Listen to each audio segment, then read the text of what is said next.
The Tennessee Titans have traded Malik Willis to the Packers. Another masterclass of a move by Ran Carthon. We'll break it all down on today's edition of Locked On Titans.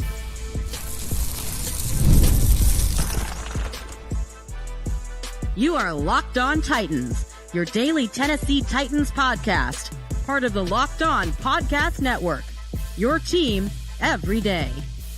Welcome to the Locked On Titans podcast. I am your host, Tyler Rowland. Titans fans, today's edition of the Locked On Titans podcast is brought to you by FanDuel. Now through September 22nd, all FanDuel customers can bet $5 and get a 3-week free trial of NFL Sunday Ticket from YouTube and YouTube TV. Visit FanDuel.com/LockedOn to get started. Malik Willis has been traded to the Green Bay Packers for a 7th-round pick. This is a fantastic move for everyone involved. I'll explain why. Also, we got our first wave of Titans roster cuts. I'll tell you who was cut and why all of the cuts that happened were the right moves to make. Also, should the Titans trade for Ernest Jones from the Rams?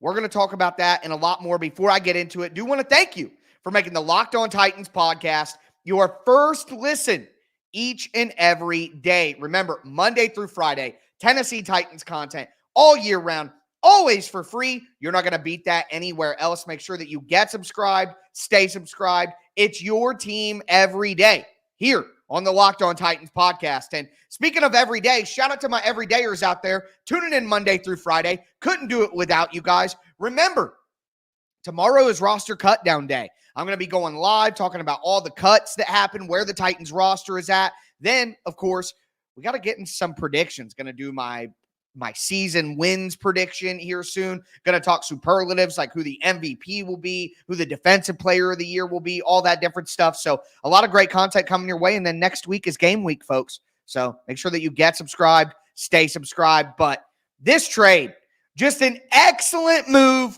by Ran Carthon. I keep calling it a Ran Carthon masterclass. No lie, that's a little tongue-in-cheek. I don't think it's some groundbreaking trade or anything like that, but just an absolutely perfect outcome here. Look, here is the reality that we have to accept. And if you're a Malik Willis lover who was standing him in my comments for the last few weeks, close your ears because you aren't going to want to hear this. The Titans were not keeping Malik Willis. That's why they traded him, because they were not keeping him on the roster. So rather than cut him and let him go to waivers where you get absolutely nothing in return, now you get a 7th-round pick back instead of nothing for a guy that you weren't even going to keep on your roster. Malik Willis was not going to be on the 53-man roster.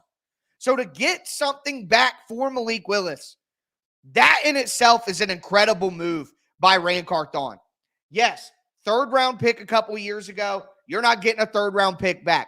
But a lot of you guys in my comments, and if you're a Malik Willis hater and someone who hated on Malik Willis all the time in my comments, then close your ears, all right? But a lot of those people said that Malik Willis couldn't be traded for a ham sandwich. Anytime I brought up maybe Malik Willis could improve his trade value, maybe Malik Willis could get the Titans a late-round pick back, people in my comments said, oh, I wouldn't trade him for a washing machine, blah, blah, blah, blah, blah. Well, it's a bad day for you too, because Malik Willis has more value in the NFL than you gave him credit for, even if it's just a 7th-round pick. So either way, this is a great outcome. Again, a great outcome for the Titans. And honestly, a great outcome for Malik Willis as well. Again, Malik Willis was not going to make this roster. So instead of going to waivers and being subject to waiver claims and not knowing where you're going to go, now Malik Willis goes to Green Bay, where Green Bay's backup quarterback situation was terrible. They had Michael Pratt from Tulane. They had Sean Clifford, the guy who held off Will Levis, Penn State, as a matter of fact. But neither of those quarterbacks were doing very well in Green Bay. The backup quarterback position was something that the Green Bay Packers were definitely worried about. And they go out and get Malik Willis. Now, I don't know that they really helped their backup quarterback situation much, but we know that the Green Bay Packers do have a very good player development system. They always get the most out of their offensive linemen. They're obviously getting the most out of their young wide receivers. They developed Jordan Love throughout time to get him ready to go. So I think it's a good spot for Malik Willis. And good for Malik. Go ahead. Like, good for Malik. I don't wish anything bad upon Malik Willis. He seems like a good person, of course, but he wasn't for the Titans. And I mentioned this throughout the preseason that the Titans can go out and find a third quarterback who is just as good as Malik or better than Malik, who fits their system better. The Titans don't fit Malik Willis as an offensive system. It's a quick timing, sort of West Coasty, get the ball out fast, read the keys, and throw the ball. That is just not where Malik Willis is going to be at his best, okay? That is not the right spot for him. So Malik goes to a better spot. The Titans get a 7th-round pick back. Absolutely fantastic stuff.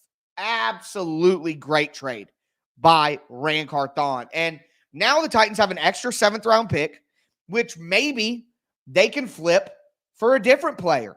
Maybe they can flip for a linebacker like Ernest Jones, who a lot of Titans fans seem to be interested in. We're going to talk about Ernest Jones at the end of the show and why I actually don't think that he's as clean of a trade for the Titans as a lot of people do. But before we get into that, roster cuts have begun.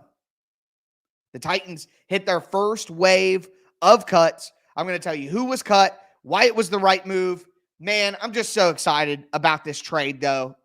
This is absolutely great for the Titans to get a 7th-round pick back for a guy who was not going to make the roster. For the Titans to be a team, you see this every year when roster cuts start to happen.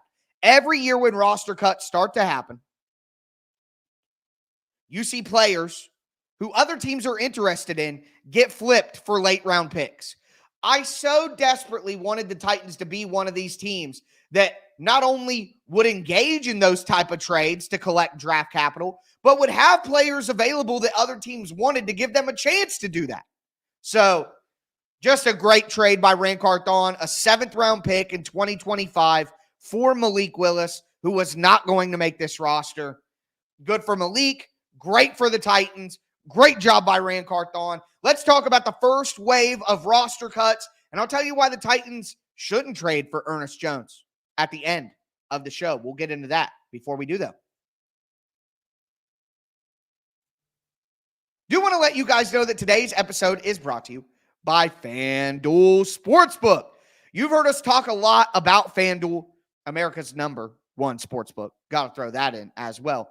Well, they have something a little different for you now. Now through September 22nd, all FanDuel customers can bet $5 and get a 3-week free trial of NFL Sunday Ticket from YouTube and YouTube TV. Then with a YouTube TV base plan, you'll be able to watch every regular season Sunday afternoon out-of-market game. All you need is a Google account and a current form of payment, and you can cancel any time. You want to make a $5 bet? Titans plus 4.5 against the Bears, week 1. Titans money line. Anybody? I'm just saying. I am just saying. So make sure that you visit FanDuel.com/LockedOn to download America's number one sportsbook.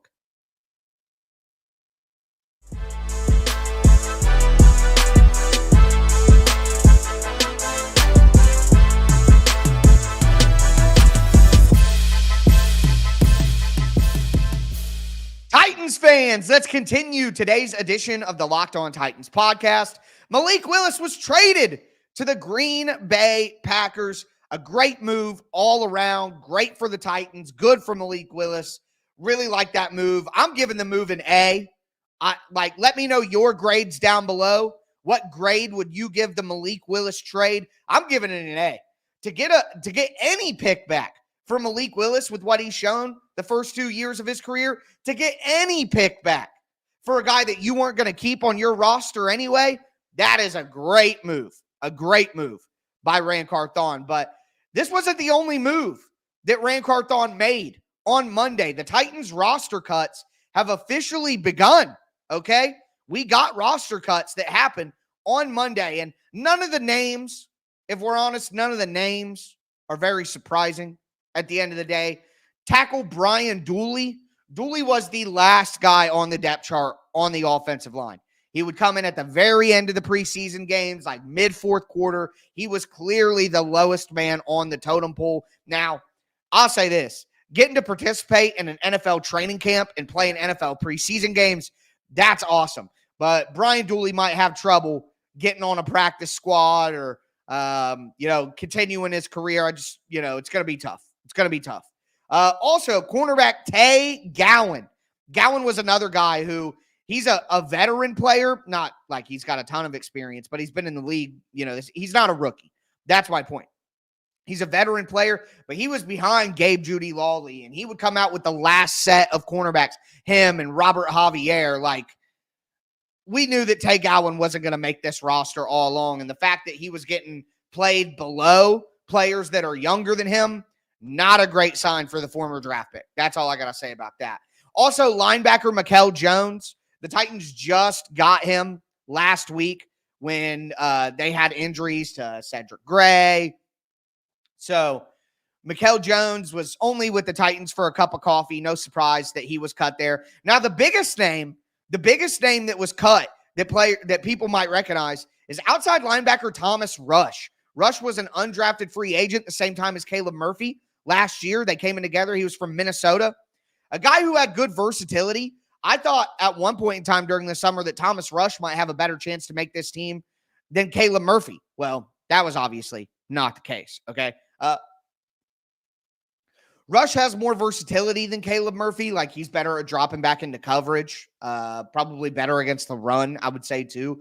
But he's just nowhere near being the pass rusher that you have to be an outside linebacker in the NFL. He doesn't have near the athleticism that Caleb Murphy does. And Caleb Murphy has done pretty well. He's given himself a chance to make this roster once again. So Thomas Rush is probably the biggest name that stands out to me here. Also, wide receiver Sam Schnee. All right, first off, I was in favor of cutting Sam Schnee once I found out that his name was Sam Schnee. I'm sorry, but tell me S-C-H-N-E-E. S-C-H-N-E-E. That's Schnee. That is Sam Schnee. Who in his family messed that up? Calling himself Schnee. There's no Y. There's no A. 2 E's making an A sound? What? What are we doing? So, no offense to Sam Schnee and his bloodline, but you got to fix that name, okay? It's not Sam Schnee. What are you guys doing out there? It doesn't really even make sense. Anyways. Another cut here, Sam Schnee was, the 5th slot receiver on the team behind Boyd and Phillips and Kinsey and Jaquan Jackson. So no surprise there. And then tight end Steven Stellanos, which, again, none of these cuts are big surprises. These are the cuts that the Titans need to make. These are the guys who the Titans don't want on the practice squad. Punter Ty Zentner also got cut. There's no reason to have 2 punters on the roster or one on the practice squad now that Ryan Stonehouse is back, healthy, in the flow of it, hit multiple punts yesterday. Makes sense that they can let Zentner go, but Zentner is a guy who the Titans always can have in their back pocket. If anything happens, they always have Ty Zentner. They can bring him back. He knows the system, knows the team. Great. The Titans also waived with injury linebacker JoJo Domann, which I liked JoJo Domann out of Nebraska, okay? I thought he could be like a good special teamer and a coverage linebacker. Like, I guess I always had hope there that he could be an end of the roster guy. The last cut is wide receiver Treshawn Harrison. Harrison had some good moments in previous training camps, but was a little banged up this year. The Titans brought in a lot more talent at wide receiver, and it was like he's been replaced completely by Bryce Oliver. Like, it's not even close. So that's what happens in the NFL. If you don't take advantage of your opportunities and you don't prove something quickly, they're going to take younger players and replace you. That was the argument that I was making with Malik Willis all the time. He was like, oh, he just needs to develop. He needs to develop more. How much development do you get in the NFL before you get replaced by a younger player. That's the way this works. You don't get to get developed for 6 or 7 years. That's not how it works. They would just go with a different player, go with a younger player. So, anyways, also, I see you crying. It's a joke. God, you guys are sensitive crybabies in there, you know? I just don't understand. Yeah, it's Sam Schnee. I think he'll be fine. Jesus Lord. Anyways, so those are the 9 cuts that the Titans made on Monday. And again, these are all cuts that needed to happen. They were players at the very end of the roster. I don't expect these players to even be options on practice squad as well. This was the back end of things. Now, of course, you're going to see more cuts. I think that Caleb Farley gets cut. I think that Robert Javier obviously gets cut. I think Anthony Kendall gets cut. You're going to see like Shy Carter and Keaton Ellis. But anybody who's still available, obviously there are more names all over the roster, but anybody who hasn't been cut already in this first wave, I think there's a great chance that they end up on the practice squad or the roster. Like, that's the type of players that are left. Remember, 69 people are going to make this roster, whether it be on the 53 or in the practice squad. So, we're getting down to it. Tomorrow, we'll get the full cuts list. Cannot wait. Cannot wait for that. But, whew, man, 10 players gone already out of the 91. Remember, there's an extra one because Thomas Odukoye is the International Pathway Program player. So, down to 81. That means 12 more cuts to go to get down to the practice squad level. And then, of course, obviously, there will be cuts before people go to practice squad. So, man, we're here. Football season, cuts, roster moves. It was a great day. It was a great day. But there's another roster move that some people hope the Titans make, and that's a trade for linebacker Ernest Jones from the Rams. I'm going to tell you why I don't think it's as clean of an idea as maybe some people think. And also, we got some unfortunate injury news at the linebacker position that we'll go over as well.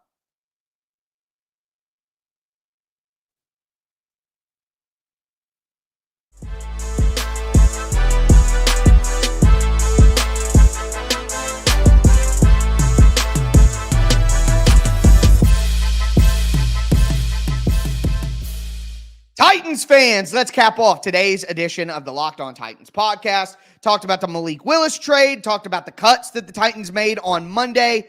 Now I got to get into another potential trade that I know a lot of people are hoping the Tennessee Titans make, and that's for linebacker Ernest Jones from the Los Angeles Rams.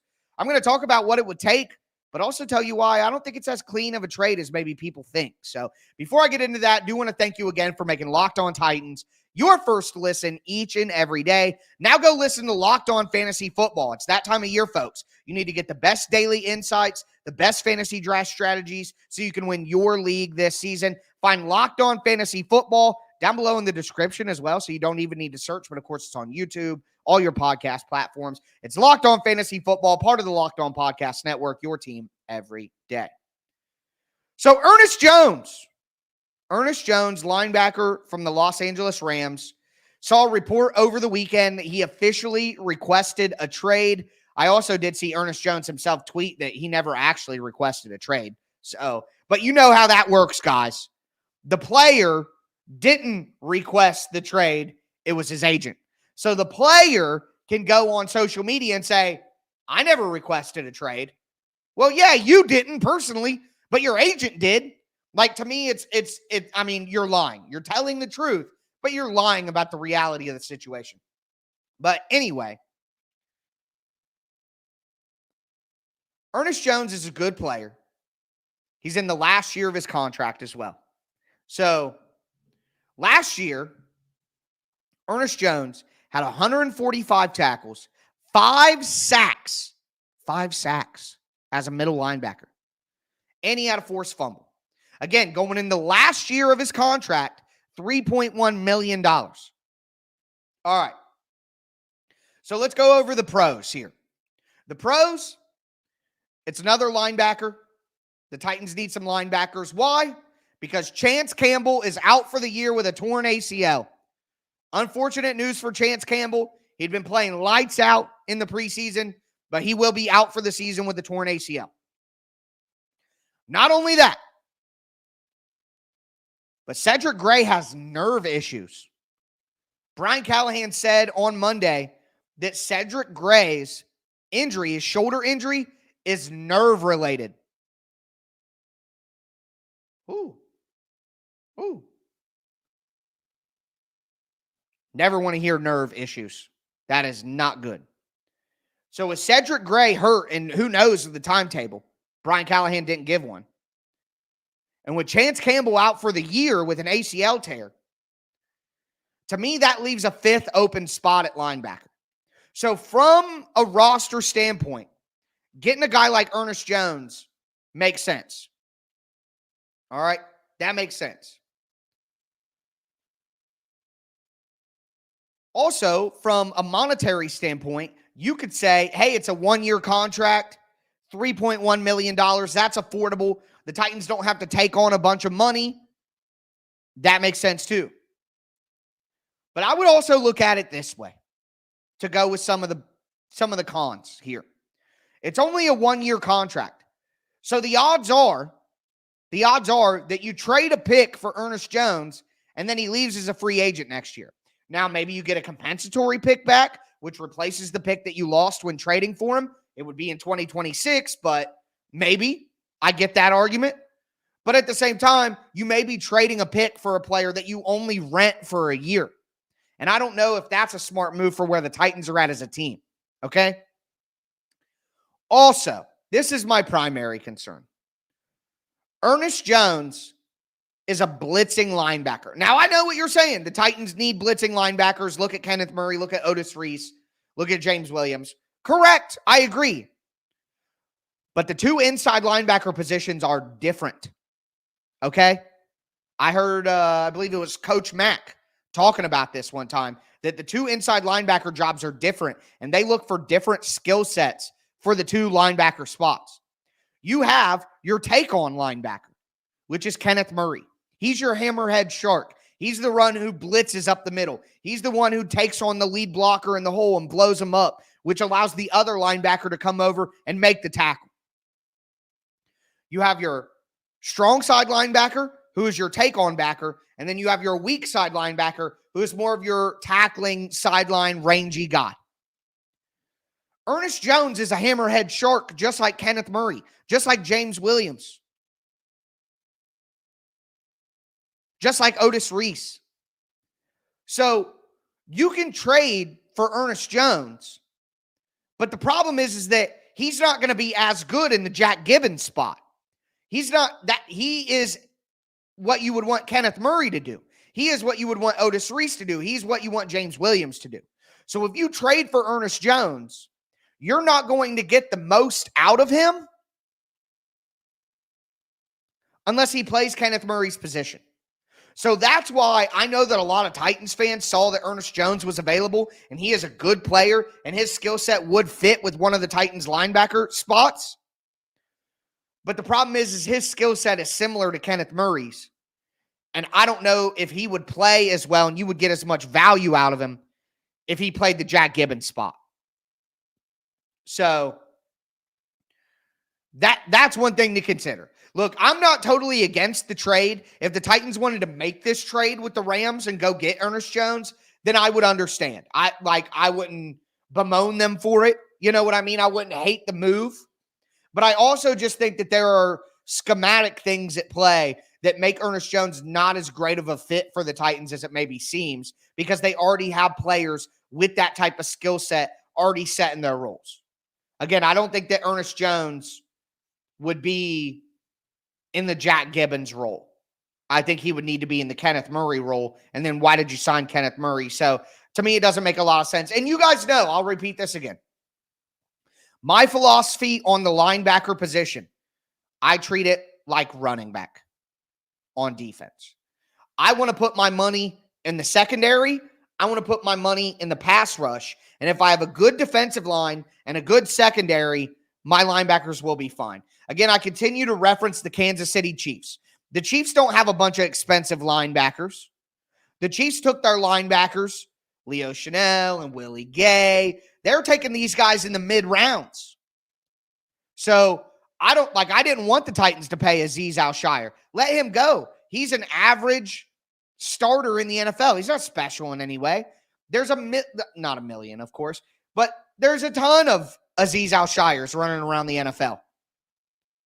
Like, we all thought David Long was so good, and then they bring in Azeez, and then everybody thinks Azeez is so good, and now Kenneth Murray's going to come in, and everybody's going to think Kenneth Murray. When are you guys going to see that they could just cycle through these linebackers because they're all relatively the same?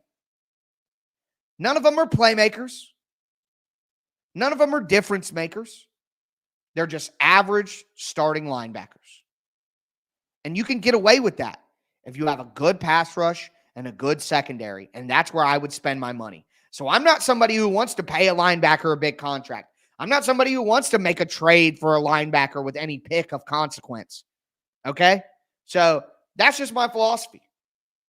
Yeah, and, see a lot of reaction in the chat. It is a live episode. I see Green Bay took Malik for a reason. Remember that? They did. Their backup quarterbacks were terrible. Sean Clifford and Michael Pratt were terrible. Now, the problem is that the Packers still have the worst backup quarterback in the NFL. So they got better, but how much better? We'll take the 7th round pick nonetheless. Good luck to Malik. But with that being said, that's going to do it for me today. We talked the Malik Willis trade. We talked the first wave of roster cuts. We talked about a potential trade for Ernest Jones. Tomorrow is cut down day, folks, and we are going to get some fireworks. So make sure that you're with me here as I break it all down tomorrow, but that's going to do it for me today, folks. Tighten up in the chat. Thumbs up on the video. As always, I am your host, Tyler Rowland, and this was Locked On Titans.